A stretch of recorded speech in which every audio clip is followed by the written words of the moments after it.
고풍스럽다라는 그런 표현을 쓸 정도로 굉장히 문란한 도시였다고 합니다. 굉장히 방탕하고 음란한 문화들이 많이 있었던 것이죠. 아무래도 교통의 요지였다라고 하면은 경제적으로 풍요롭고 좋은 것들도 있었겠지만 굉장히 많은 문화들이 뒤섞였겠죠. 그리고 굉장히 많은 우상들이 들어왔을 겁니다. 그래서 어떤 경제적으로는 풍요롭고 또 많은 문화들이 섞이면서 지식적으로도 굉장히 많은 지식들이 쌓여 있을 수는 있었겠지만 굉장히 문란하고 음란하고 많은 우상들이 그곳에 있을 수도 있었다는 것이죠.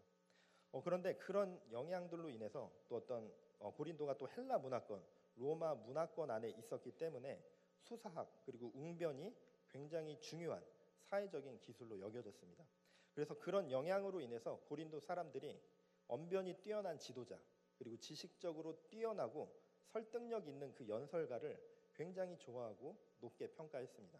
누가 더 뛰어난지, 누가 더 영향력이 있는지, 누가 더 많은 지식이 있는지 그런 것들을 비교하는 그런 문화가 굉장히 자연스러웠던 곳이 고린도였습니다. 이런 문화 안에서 살아가던 사람들이 고린도 교회 성도들이었죠. 고린도 교회 성도들이라고 해서 그 사회 문화를 벗어날 수는 없죠.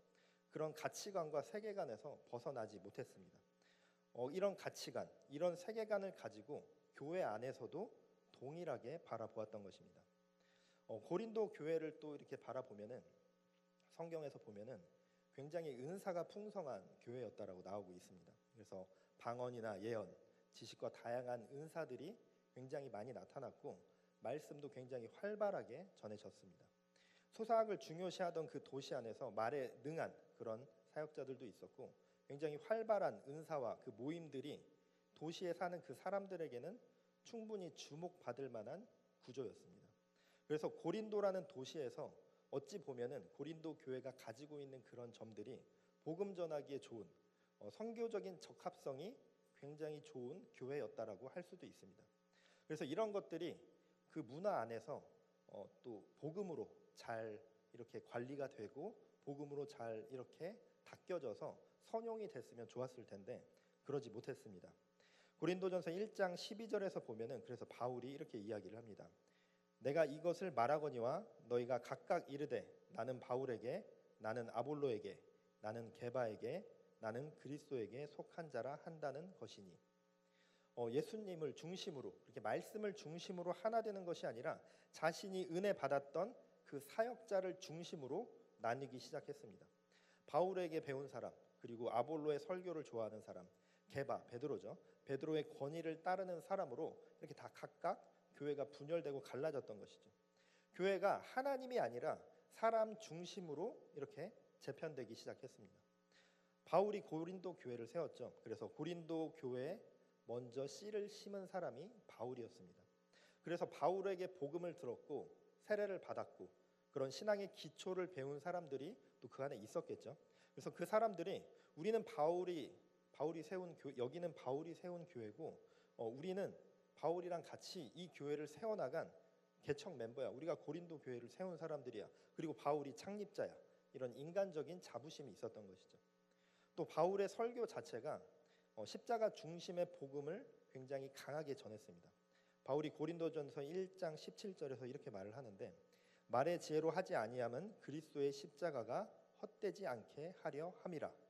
여기서 말하는 말의 지혜가 이 수사학을 말을 하는데 바울도 수사학에 굉장히 뛰어났던 사람이지만 십자가, 예수님의 그 십자가가 수사학에 묻히지 않도록 절제했다는 것입니다. 그래서 바울을 따르던 사람들 가운데서는 우리가 본질을 아는 사람들이다.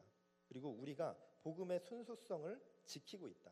그리고 우리가 이 교회를 바울과 함께 세워간 사람들이라 그런 불필요한 자부심이 있었던 것 같습니다. 그래서 그들의 의도는 어찌 보면은 복음을 지키려는 것이었을지 모르지만 그 자부심이 예수님이 아니라 바울이라는 그 이름에 붙기 시작했을 때 이미 그들의 그 본질이 훼손되기 시작했던 것이죠. 또 아볼로를 따르는 자들이 있었습니다. 이 아볼로는 알렉산드리아 출신이었는데 이 알렉산드리아가 학문과 철학 그리고 이 해석학이 굉장히 발달한 도시였습니다. 아볼로 역시도 그런 것에 굉장히 뛰어난 사람이었죠. 그래서 성경에 능통했고 말에도 굉장히 능했습니다. 그래서 고린도 사람들에게는 아볼로의 그 설교, 그 아볼로의 설교가 굉장히 매력적으로 들렸을 겁니다. 굉장히 논리적이고 체계적이고 설득력 있는 그 어떤 말씀의 전개, 그리고 구약을 깊이 있게 풀어내는 그 해석력, 그리고 청중을 끌어당기는 어떤 그 어휘와 표현력들, 이런 요소들이 아볼로의 설교를 수준 높다라고 평가하면서 그 사람들이 좋아하고 아볼로를 따랐던 것이죠. 네, 잠시 죄송합니다. 이 소리가 너무 많이 울리는 것 같거든요. 네. 그리고 이제 게바죠. 나는 게바에게라고 말하는 사람들이 있었는데, 게바, 베드로는 예수님의 수제자였죠. 그리고 초대교회의 대표적인 지도자였습니다. 그래서 예수님 옆에서, 바울은 예수님 옆에서 직접 배우고 함께 했었던 그 직계 제자, 그 중에서도 대표격인 점에서 사람들에게 그 권위가 있었던 것이죠. 베드로는 예수님 옆에서 직접 배운 수제자야. 그런 권위, 사람들이 그것을 따르는 사람들이 있었다는 것이죠.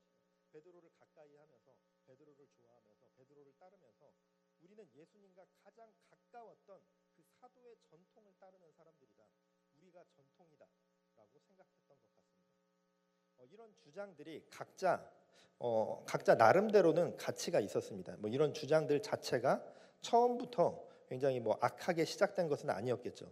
우리가 싸우자, 우리가 저들과 싸워서 이기고 몰아내자, 이런 마음으로 그렇게 시작된 것은 아니었을 겁니다. 처음에는 순수한 본질이 있었을 텐데, 그 본질이 하나님을 향하고 복음을 향하고 공동체를 향한 것이 아니라 자신들을 향하고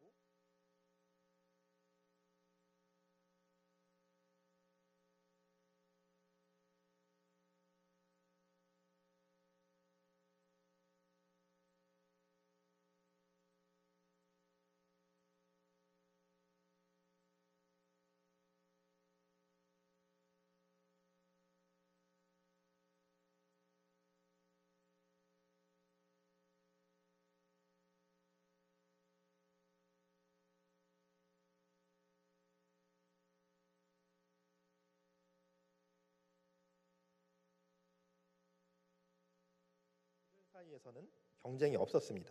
오히려 바울과 아볼로는 서로 존중하면서 함께했죠. 이런 상황 속에서 바울이 질문을 던집니다. 3장 5절을 함께 보겠습니다. 그런즉 아볼로는 무엇이며 바울은 무엇이냐? 그들은 주께서 각각 주신 대로 너희로 하여금 믿게 한 사역자들이니라. 아볼로는 무엇이며 바울은 무엇이냐? 이 말은 그거죠. 왜 우리를 중심으로 교회가 나눠지고 왜 우리를 바라보면서 교회가 분열됐느냐? 우리가 무엇이냐? 왜 우리가 교회의 중심이 되었느냐라는 그런 질문이었습니다. 아볼로는 무엇이고 바울은 무엇이냐? 너희에게 우리가 뭐길래 교회를 나누고 예수님보다 우리를 위에 두느냐? 그런 말이겠죠. 이 질문의 본질이 이런 질문이었습니다. 그리고 하반절에서 바로 답을 주고 있습니다. 주께서 각각 주신 대로 너희로 하여금 믿게 한 사역자들이니라.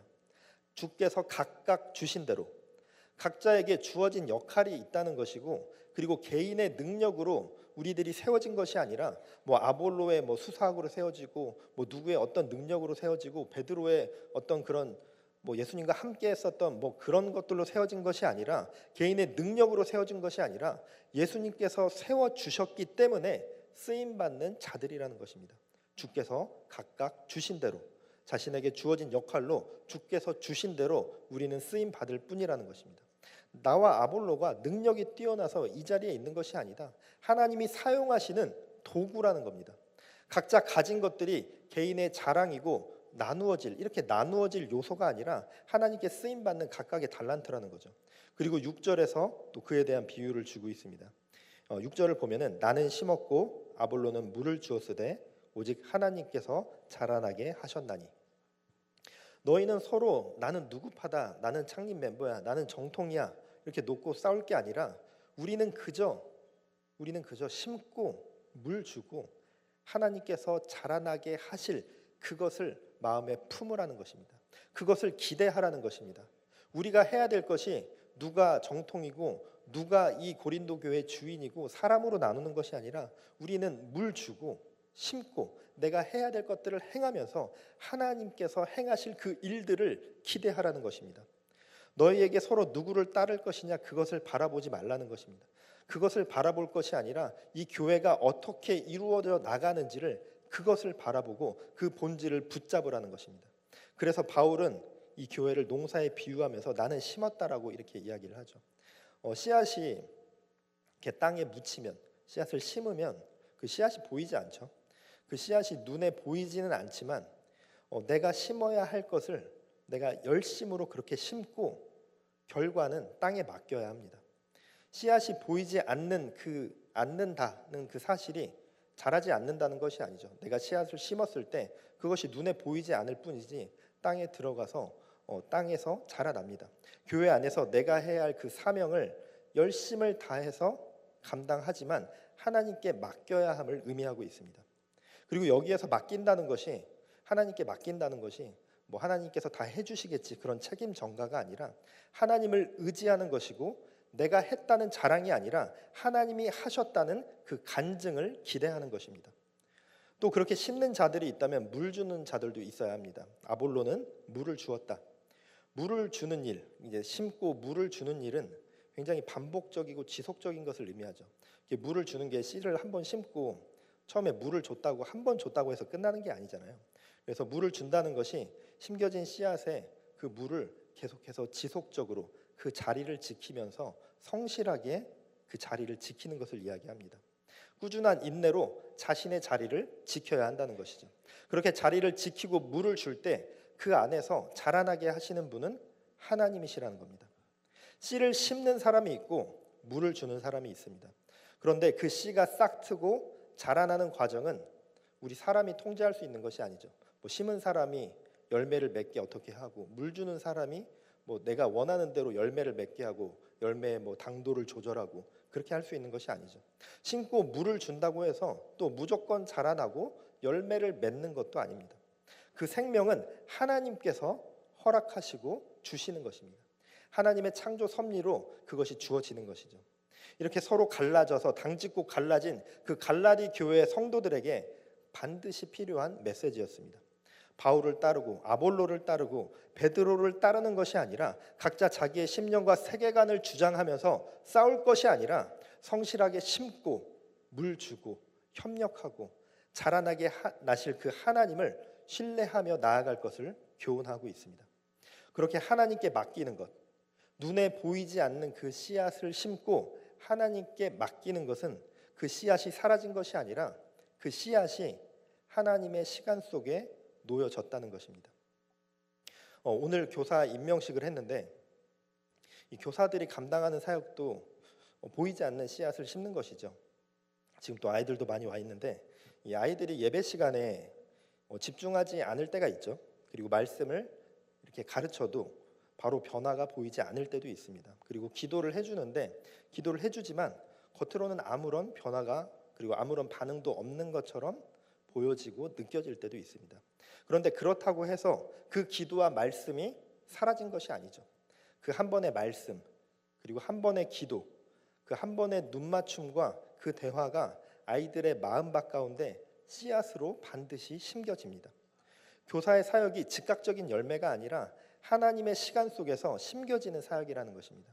그래서 여러분들이 아이들을 위해서 기도하고 말씀 한마디 읽어주고 그리고 눈을 맞추며 대화하는 것이 그것이 별것이 아닌 것이 아니라 뭐 이거 뭐 아무나 할 수 있는데요. 뭐 이게 뭐 대단한 거예요. 그게 아니라 아이들에게 씨앗을 심고 물을 주는 과정임을 기억하시기 바랍니다.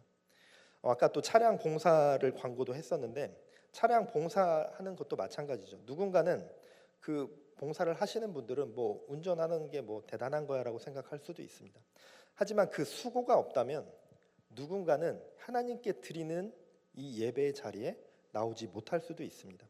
보이지 않는 섬김, 드러나지 않는 그 헌신, 아무도 알아주지 않는 그 자리 역시도 씨를 심는 자리입니다. 자녀들을 위해서 기도하는 부모님의 그 기도도 마찬가지입니다. 자녀들을 위해서 매일 기도하지만 겉으로는 변화가 없는 것처럼 보일 수 있습니다.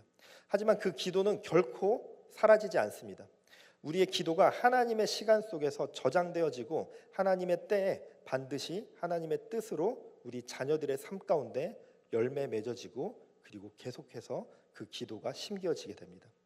우리가 심고 물 준 그 기도와 사역, 눈앞에 응답이 없다고 해서 사라진 것이 아니라는 것입니다. 그 씨앗은 하나님의 시간 속에서 이미 올려져 있고 하나님의 때에 열매 맺을 것이고 혹시 나는 보지 못할 수도 있겠지만 내가 뿌린 씨앗과 그 물로 인해서 누군가에게는 반드시 열매로 맺혀진다는 것입니다. 내가 지금 교사분들 또 지금 아이들을 또 이제 성장해서까지 뭐 이제 못 볼 수도 있잖아요. 이게 교회가 뭐 이렇게 좀 어떤 사정으로 인해서 뭐 이제 조금 아이들이 성장하고 또 이사를 가고 하다 보면은 뭐 이렇게 헤어질 수도 있지만 이 아이들이 어디선가는 지금 교회학교 선생님들에게 배운 것들 그리고 교회학교에서 또 전도사님들에게 들은 그 말씀으로 인해서 믿음의 그 대를 이어가는 그 아이들로 자라난다는 것입니다. 하루하루 주어지는 그 상황 속에서 그래서 우리는 매일매일 씨를 심고 물을 주는 삶으로 나아가야 합니다. 하나님께서 때를 정하시고 열매를 맺게 해주실 것입니다. 그것을 믿음으로 나아가시기를 축복합니다. 결과는 하나님께 맡기시길 바랍니다. 그리고 이어지는 7절에서도 자라나게 하시는 분은 하나님임을 반복해서 강조를 하고 있습니다.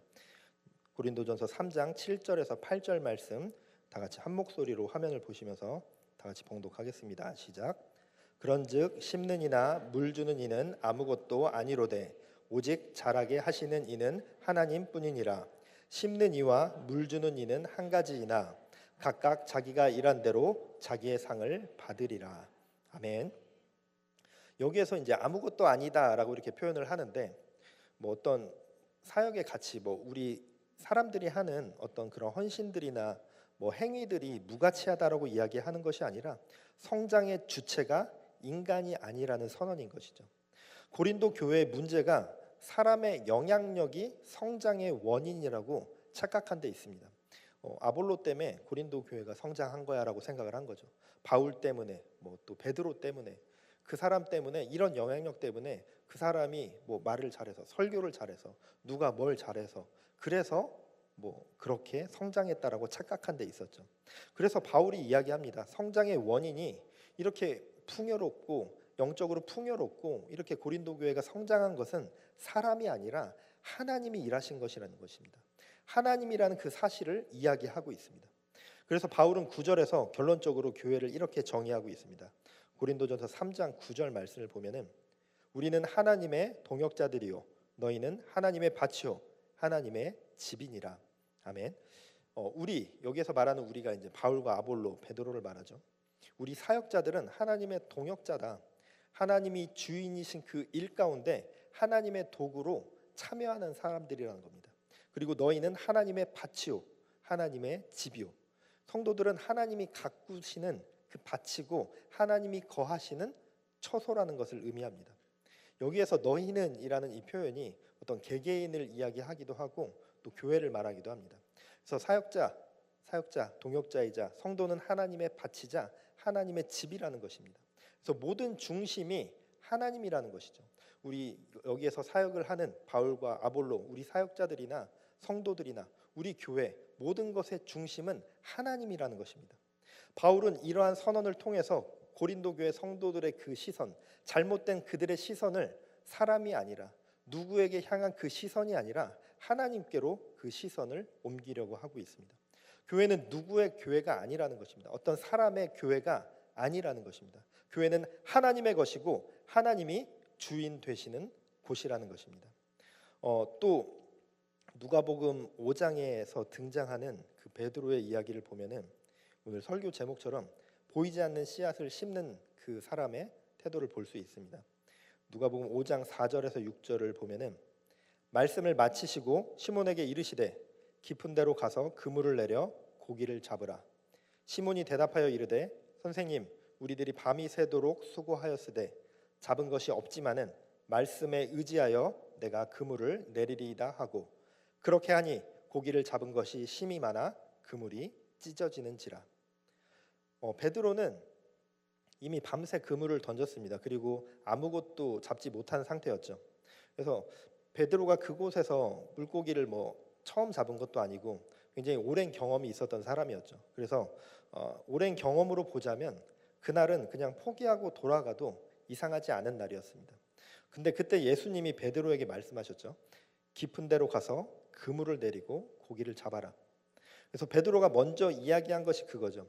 우리들이 밤이 새도록 수고하였으되 잡은 것이 없지만 이 말까지가 현실적인 인식이죠. 우리가 밤새도록 뭐 이렇게 했는데 내가 여기에서 뭐 하루 이틀 물고기를 잡은 것도 아니고 내가 굉장히 오랜 생활 동안 여기도 잘 알고 있고 내가 오늘 저녁에도 이렇게 했는데 이거 안 되면 오늘은 그냥 안 되는 겁니다. 뭐 이렇게 끝낼 수도 있는 것이었죠. 그런데 베드로는 여기까지만 이야기한 게 아니었죠. 이 현실적인 인식으로만 이야기하고 끝난 것이 아니었습니다. 이미 해봤고 실패했고 결과가 없었습니다. 그렇게 말하고 끝낸 것이 아니었습니다. 그 다음 말이 베드로의 믿음의 본질을 드러내죠. 말씀에 의지하여 내가 그물을 내리리이다. 이미 던졌고 못 잡았고 실패했지만 내가 말씀에 의지해서 내가 당신의 말씀에 의지해서 그물을 내리겠습니다. 베드로는 물고기가 잡힐 거라는 그런 어떤 확신이 있었던 것이 아니죠. 당신 말대로 저기 가서 그렇게 하면 잡히겠군요. 내가 왜 그걸 생각 못했죠? 그런 말이 아니었습니다. 말씀에 의지해서 내가 잡은 것이 없지만 말씀에 의지해서 그물을 내리겠습니다. 그리고 그 결과는 하나님의 영역에서 주어졌습니다. 그렇게 하니 고기를 잡은 것이 힘이 많아 그물이 찢어지는지라. 이 풍성한 결과는 베드로가 가지고 있었던 그 어부로서의 기술이 아니죠. 어부로서 가지고 있었던 경험으로 쌓였던 노하우가 아닙니다. 하나님의 주권적인 역사로서 그렇게 그물이 찢어질 정도로 많은 물고기를 잡게 된 것이었습니다. 밤새 자기의 힘으로 수고했을 때는 아무 일도 일어나지 않았지만 말씀에 의지해서 그 상황과 결과를 모두 알고 있었지만 말씀에 의지해서 보이지 않는 씨앗을 믿음으로 심었을 때 하나님께서 일하셨습니다. 노아도 마찬가지였습니다. 히브리서 11장 7절을 보면은 화면을 보시면서 다 같이 한 목소리로 봉독하겠습니다. 시작. 믿음으로 노아는 아직 보이지 않는 일에 경고하심을 받아 경외함으로 방주를 준비하여 그 집을 구원하였으니 이로 말미암아 세상을 정죄하고 믿음을 따르는 의의 상속자가 되었느니라. 아멘. 노아 역시도 아직 보이지 않는 일에 하나님의 경고하심을 들었습니다. 그리고 노아는 계산하지 않았습니다. 어떤 가능성을 따지지 않았습니다. 하나님께서 그렇게 방주를 만들라고 하고 갑자기 그 말을 듣고 수가 쏟아지기 시작한 것도 아니었습니다. 어떤 확신이 없었지만 말씀을 붙들고 하나님이 말씀하신 그대로 방주를 만들기 시작했습니다. 그리고 비가 내리고 노아의 가족들에게 구원이 주어졌습니다. 노아는 보이지 않는 씨앗, 그 방주를 지었고 그들에게 주어진 그 구원은 하나님의 영역에서 이루어졌습니다. 베드로가 그물을 내렸던 것처럼 말씀에 의지해서 그물을 내렸던 것처럼 노아 역시도 하나님의 말씀만을 의지하면서 방주를 지었던 것입니다. 씨를 심는 사람들의 모습입니다. 보이지 않는 그 씨앗을 심으면서 하나님께서 자라나게 하실 것을 기대하는 사람들이었습니다. 보이지 않아도 말씀을 붙들었습니다. 확신이 있었던 것이 아니라 하나님이 말씀하셨기 때문에, 예수님이 그물을 던지라 말씀하셨기 때문에 그 말씀을 의지해서 순종의 씨앗을 심었던 사람들이었습니다. 이렇게 말씀을 붙들고 보이지 않는 씨를 심는 사람들의 그 인생은 하나님께 속해 있고 하나님께서 끝까지 책임져 주십니다. 고린도 교회는 사람들을 붙들다가 그렇게 갈라졌습니다.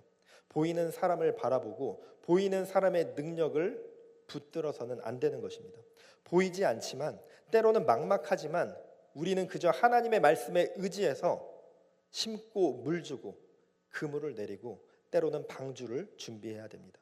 결과는 사람의 노력, 내가 한 노력이 아니라 내 능력으로 결과가 이루어지는 것이 아니라 하나님의 뜻으로 이루어진다는 것입니다. 보이지 않는 씨앗을 심는 사람들의 그 인생은 결코 헛되지 않습니다. 노아가 방주를 지은 것이 헛된 시간이 아니었죠. 그 120년의 시간이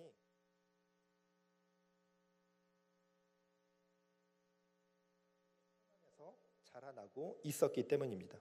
묵묵히 말씀을 의지하여 심고 물 주는 인생으로 나아가시길 축복합니다. 말씀에 의지하여 그물을 내리고 방주를 지으시길 바랍니다. 하나님께서 자라나게 하실 것이고 풍성히 잡게 하시고 비를 내려주시고 구원을 주실 것입니다.